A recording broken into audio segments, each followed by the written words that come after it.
नमस्कार, मैं हूं अंजलि और आप देख रहे हैं 24 इंडिया न्यूज। तो आइए शुरुआत करते हैं आज की प्रमुख खबर से। नामांकन के आखिरी दिन बसपा प्रत्याशी श्याम सिंह यादव ने किया नामांकन। जनपद जौनपुर में लोकसभा चुनाव के तहत नामांकन प्रक्रिया के आखिरी दिन सोमवार को जौनपुर संसदीय क्षेत्र से बसपा उम्मीदवार श्याम सिंह यादव ने नामांकन किया।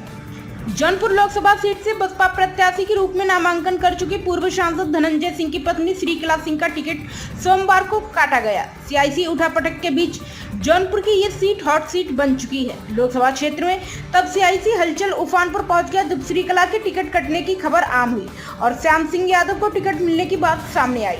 बहरहाल तेजी से बदलते सियासी घटनाक्रम में आगे क्या होगा, राजनीति के मजे मजाई खिलाड़ी पूर्व सांसद धनंजय सिंह का अगला कदम क्या होगा, इस तरफ सभी की निगाहें लगी हुई हैं। नामांकन के वापस लौटते समय बसपा प्रत्याशी श्याम सिंह यादव ने पत्रकारों से बात करते हुए कहा कि बसपा से टिकट मिलने का हम भी महसूस कर रहे हैं, हमको भी टिकट मिला है। कहावत कही गई है, जब खुदा देता है तो छप्पर फाड़ कर। बहन जी ने भी मुझे छप्पर फाड़ कर दिया। मैं कई दिनों से घूमने के लिए बाहर था, लेकिन कल मैं जौनपुर अपनी माँ से मिलने आया था और आज सुबह मुझे जाना था, लेकिन रात में ही बसपा सुप्रीमो मायावती ने फोन करके मुझे आज नामांकन के लिए कहा, जो आज मैं नामांकन किया हूँ। विवेक सिंह की रिपोर्ट। कैसे कब आपको फोन आया? कैसे क्या हुआ? ऐसे ही लगता है मुझे कि मुझे पार्टी ने प्रत्याशी बनाया है, ऐसा मुझे महसूस होता है। आपको नहीं महसूस होता? किस पार्टी में?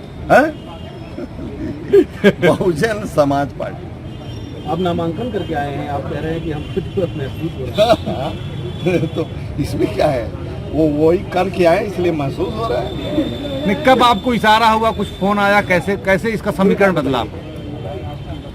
देखिए भाई, जब कहते हैं ना, एक कहते हैं खुदा जब देता है तो छप्पर फाड़। हाँ, तो मुझे दिया बहन जी ने छप्पर फाड़। दूसरी बार हो गई। कितने बजे दिया? फोन आया आपके पास? कब चुनाव लड़ने की बात? देखिए, इसके पहले हम यहाँ थे नहीं, हम बहुत पहले से टूर पर हैं, मौज कर रहे थे, घूम रहे थे। एक दिन के लिए मैं अपनी माँ से मिलने आया था घर पे, रानीपट्टी। कल मैं शाम को आया, आज मुझे सुबह निकल जाना था 7 बजे। तो 5 बजे का अलार्म लगाया था जगने के लिए, इसलिए हम जल्दी सो गए थे। रात को एक फोन आया माननीय बहन जी का कि हम आपको बसपा का प्रत्याशी बनाना चाहते हैं, लड़ाना चाहते हैं। तो क्या है, उनका इतना बड़ा वो है, दिल है, और मुझे रात को फोन कर रही हैं। मैंने कहा कि ये बंदा भी खड़ा है, तैयार है, कबूल है, ठीक है। ये आप कहीं मजबूरी में तो आप प्रत्याशी नहीं बनाया गया? जो कोई मजबूरी नहीं है। क्या मजबूरी? पहले अल्पसंख्यक समाज से कोई प्रत्याशी आने वाला था। हमको टिकट मिला है, श्याम सिंह यादव को मिला है, और श्याम सिंह यादव कभी मजबूर नहीं रहे। कल कोऑर्डिनेटर आते हैं, शाम को कहते हैं कि बहन जी का संदेश है कि एकमात्र बसपा की प्रत्याशी श्रीकला जो अफवाहें उड़ रही हैं उस पर अटकलों पर विराम लगाने के लिए। अचानक सुबह ऐसा कौन सा जादुई चलता है वो कि इस तरह से आपका नाम आ जाता है? आपका बार बार यही सवाल है। हाँ। ये तो उन्हीं से पूछिए। हाँ। इसके बारे में मैं कुछ नहीं। खरवाजी से आपसे भी कभी 3 घंटे बंद कमरे में बात हुई है? नहीं, ये तो आज हुई ना। हाँ। हम लोगों की बड़ी 3 घंटे क्या 5 घंटे भी अभी बैठेंगे। हाँ। बंद कमरे में। आगे क्या करना है, कैसे करना है, क्या प्लान करना है, ये सब तो होता रहता है। सांसद जी, मीडिया से आपने कहा था कि हम चुनाव नहीं लड़ेंगे, तो फिर कैसे एग्री हो गए? एग्री हो गए। मैंने ये भी कहा था कि जब तक कोई मतलब जोर दे के कहेगा तो ठीक है। बहन जी ने मुझे इस काबिल समझा, इतनी परिस्थितियों के बावजूद भी। और ये तो चांस की बात थी कि रात को 12:30 बजे आ गया फोन, नहीं तो मैं तो 7 बजे कहाँ से कहाँ फोन हो गया होता। आपका एक लेटर वायरल हो रहा था समाजवादी पार्टी से चुनाव के बाद, तो अचानक फिर बहुजन समाजवादी पार्टी। देखिए, अखिलेश जी को लेकर नाराजगी थी। ये बात सही है, ये बात सही है। वायरल लेटर लिखा था मैंने, लेकिन मैंने वायरल नहीं किया। यहाँ के समाजवादियों नेताओं ने वायरल किया, मैं तो गोपनीय लिखा है। आप मेरा लेटर जब से वायरल हो गया तो मैं, कोई मांगता है तो मैं भेज देता हूँ, पहले तो नहीं भेजा था मैंने।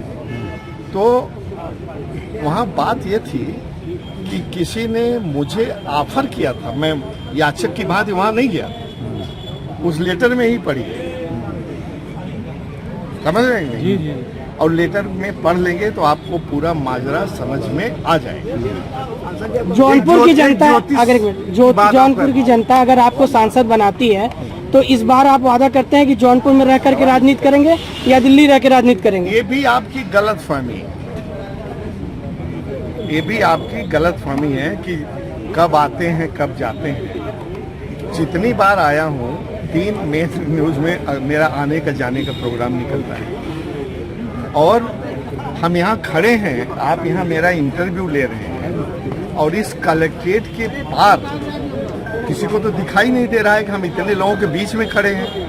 आप मान्यवर मेरा फेसबुक देखिए और किस तरह से मैंने दौरा किया है वो आइए दिखा दूं कि एक डेट को आता था, एक बदलापुर, नेक्स्ट शाहगंज, नेक्स्ट सदर, नेक्स्ट मलनी, नेक्स्ट मुगरा। एक सेक्टर के अगर 10 गांव हैं तो एक दिन में 10-10 गांव का दौरा करता।